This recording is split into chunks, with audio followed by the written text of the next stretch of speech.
Sunday was Announcement Sunday in United Methodist churches in North Georgia. So last Sunday, all across North Georgia, there were pastors in their United Methodist churches telling their congregations whether or not they were going to leave or stay. Let me tell you right off the bat, right now, all your pastors are staying. So yay, that's good, yay. Yeah, that's right. So you are stuck with the following. You're stuck with Tom Davis. You're stuck with Melissa Kimes Hall. You're stuck with Jeff Ross. You're stuck with Michael Cromwell. You're stuck with me. And you are stuck with your youth director up there. I know, yeah. I heard a cry. I heard cheers. I don't know. It's a great thing. We're all happy to be here, but it's a good thing for me to remind you that Announcement Sundays do happen because as United Methodist pastors, we itinerate, we move. And the hierarchy of our church, the bishop and her superintendents, our cabinet, they meet every year and make those decisions. And so technically, I want to remind you that all of your pastors, just like all clergy of North Georgia and every United Methodist church, we are only appointed to congregations for 1 year at a time. And so it's a really good reminder for us because we're reminded that we are not just connected to the person in the pulpit. We're connected to a much larger connection and structure and system in churches. It's a really good reminder, too, because the same thing happens every year. No matter how big the church, no matter how small the church, half the congregation is mad that the preacher is leaving or staying, and the other half is very happy that the preacher is leaving or staying. And that's what I've been thinking about this week, because after Announcement Sunday, it's a good reminder that the people, those preachers and those teachers, those pastors that we have loved so much, maybe the only reason we met that pastor is because they moved from another church. And I'm thinking about all those churches this week who are receiving someone new. This week is typically, the week after Announcement Sunday, is the week where you start to meet your new preacher. And the way those meetings usually go, they're in a room together, and the HR committee of the church, fancy name, SPRC, Staff Parish Relations Committee of the church, they arrange it so that the members of the leadership team can meet this new pastor, and they all go into a room. And they all start to mingle and visit. Of course, this year, it's a different world. I don't think those interviews are taking place quite the same way. I imagine all this happening on a Zoom meeting.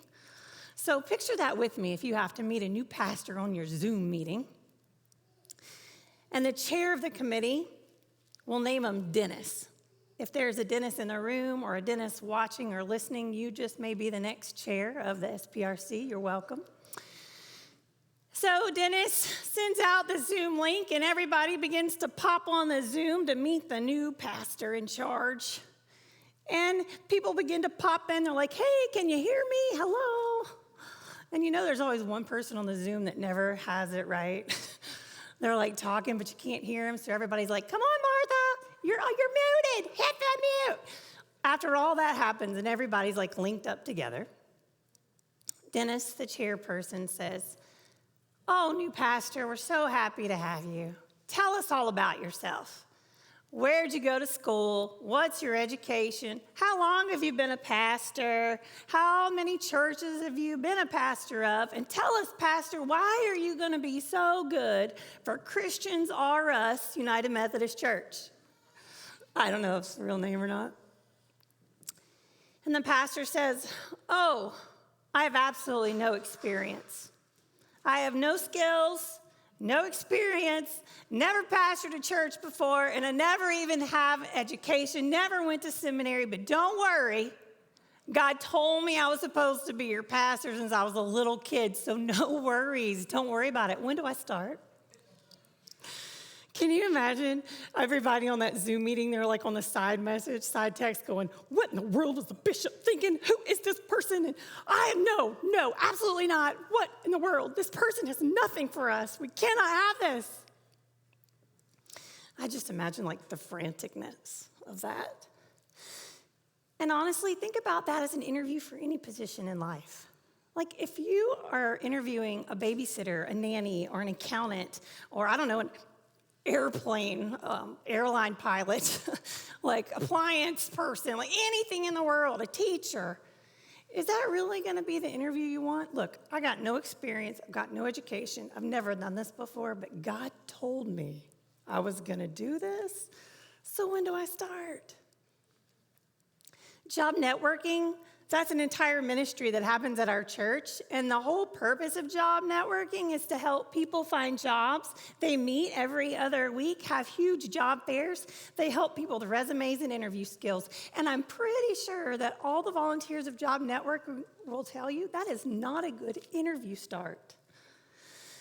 However, that's the exact interview, the exact call, the exact commission that one pastor told an entire group of people. And his name is Jeremiah. And his story is in the Old Testament. And we will read on our screens Jeremiah 1, verses 4 through 10. Now the word of the Lord came to me saying, before I formed you in the womb, I knew you. And before you were born, I consecrated you. I appointed you a prophet to the nations. Then I said, oh, Lord God, truly, I do not know how to speak, for I am only a boy. But the Lord said to me, do not say I'm only a boy, for you shall go to all whom I send you, and you shall speak whatever I command you. Do not be afraid of them, for I am here with you to deliver you, says the Lord. And then the Lord put out his hand and touched my mouth. And the Lord said to me, now I have put my words in your mouth. See, today I appoint you over nations and over kingdoms to pluck up and to pull down, to destroy and to overthrow, to build and to plant. This is the call, this is the interview, this is the commission of Jeremiah. And typically, there's a little bit of debate, but typically people can agree that this was the call and commission story of Jeremiah as caught between the years of 600 to 630 before Common Era, before the time of Christ. So it's a long time ago. And I really love this call story because it reminds me of the wonderful question that you ask every child. What do you want to be when you grow up? And so for fun, I'm going to ask you that. If you are under the age of 15 and you know what you want to be when you grow up, raise your hand. Okay. If you are over the age of 15, keep those hands up. If you are over the age of 15 and you're still trying to figure out what you want to do when you grow up, raise your hand. Okay, tell me, what is it? What is it that you want to be or that you wanted to be? Tell me. A marine biologist, an astronaut, a teacher, an NBA player, veterinarian, that's a great one too. A police officer, good. Hear me say, I think you should be all those things. I think you should be a marine biologist and an astronaut, an NBA player, and a veterinarian. All those things are good, and police officers, you need to go be those things. But hear me say, you need to go and get skills. You need to be educated, and you need to get some experience to do it, because how fantastic would it be if you got to go on an interview and say, God told me I was going to do this when I was a little kid. And I've been preparing my entire life to do it. When I was just a child, when I was just a boy, when I was just a girl, God told me this is my call and this is my job. And so everything I've done in my entire life of school and education and skills training and experience got me here to tell you I've known I was supposed to do it. So when do I start? That's not typically the way that story goes. Typically, when we know that there's a job for us or when God has a call for us on our lives, we don't typically run toward it as fast as we can. What do we typically do? Not a trick question. We run from it. We say no. Absolutely not. We hide and we run as far away as we can. And we take all these other wonderful, good, stable jobs while the whole time we're running. I think about this great image. It's from a classic movie, classic series called Harry Potter. Have you heard of it? Harry Potter. If you've never read it, maybe you've seen the first movie. In the magical world of Harry Potter, there are no male men and there are no male women. If you want to send a message to someone, what do you use? An owl. And it's so fancy because you put your letter, your package in the little claws of the owl, and the owl, like magic, goes and finds that person in the world and drops it off. The very first movie, it all starts with an owl because an owl shows up at Harry's house and throws this beautiful envelope right through a mail slot into the living room. And the mean uncle takes the envelope with Harry's name on it, opens it up, and throws the letter in the fire. He doesn't want Harry Potter to see the letter because it tells Harry Potter who he is and what he's supposed to do. Next day, another letter, another envelope. Mean uncle takes it, reads it, throws it in the fire. The next day, more owls, more envelopes, and the uncle gets rid of all of them, never to let Harry see them. And pretty soon, the owls are starting to circle. Remember? The owls circle the scene, and envelopes are swirling everywhere, and Harry's just trying to catch it, but the uncle won't let him see it because he's too afraid for Harry to know who he is and what he's supposed to do. And the uncle's so exasperated because even on Sundays, the owls don't stop coming. And the envelopes have made such a mess and such a mound that the mean uncle packs the whole family up, including Harry, and they go to some like deserted island with just some scary house where no one can find them ever. Of course, the first night they're there, somebody knocks on the door, and it's a mean-looking giant. And what's his name? Y'all know this story. It's Hagrid, and he's really sweet, but no one knows that. And he has one envelope in his hand, and he breaks down the door, and he passes everybody else and goes straight to their one child named Harry. And he leans out an envelope, and he says, "This is for you." God's call is like that. God's commission is like that. The job you're supposed to do is just like that because it follows you. It's relentless, and it won't let you go no matter where you are. And pretty soon, an owl arrives, they start to circle, and you know that feeling and that tug of God calling you to do something more, and you're so afraid of God saying, "This is for you." No matter who your pastor is. God called Moses and said, "Go free my people." And Moses said, "I'm sorry, I'm tongue-tied, can't do it." God called Gideon and said, "Go help my people."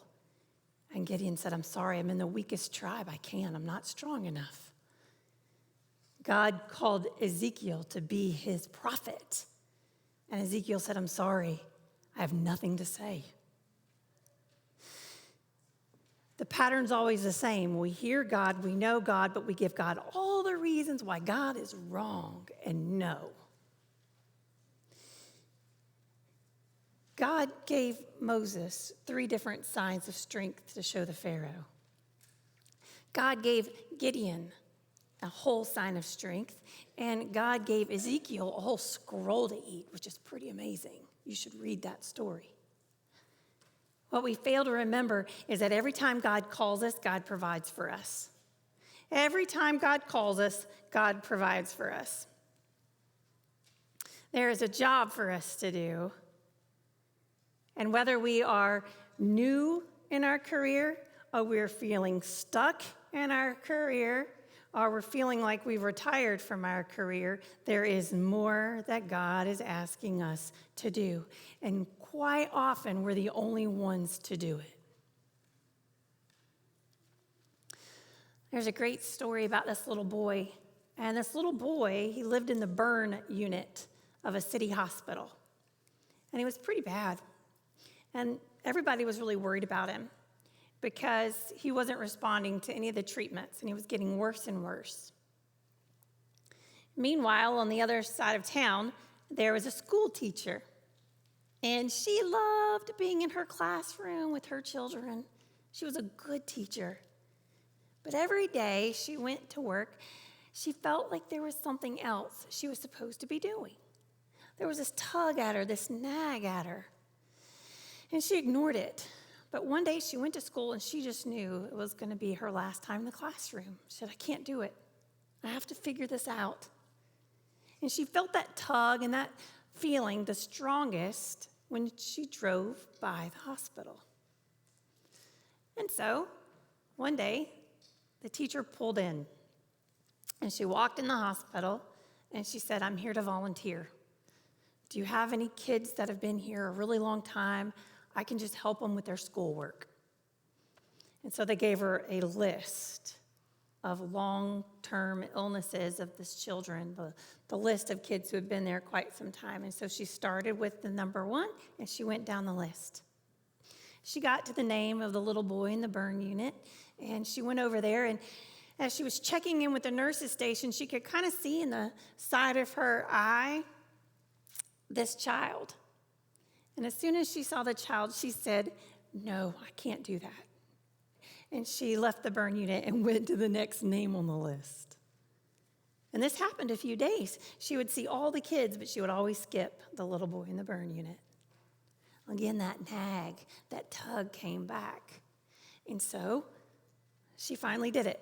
She walked into the burn unit, and all that was separating her from this child was that curtain. You know that big, fancy, like medical curtain, right? And as she was standing there in front of the curtain, she was really scared. She thought, I have no idea what to say to this child. I don't even know where to look. She was nervous about where her eyes would go. And as she grabbed the curtain, there was something inside of her that just said, do not be afraid.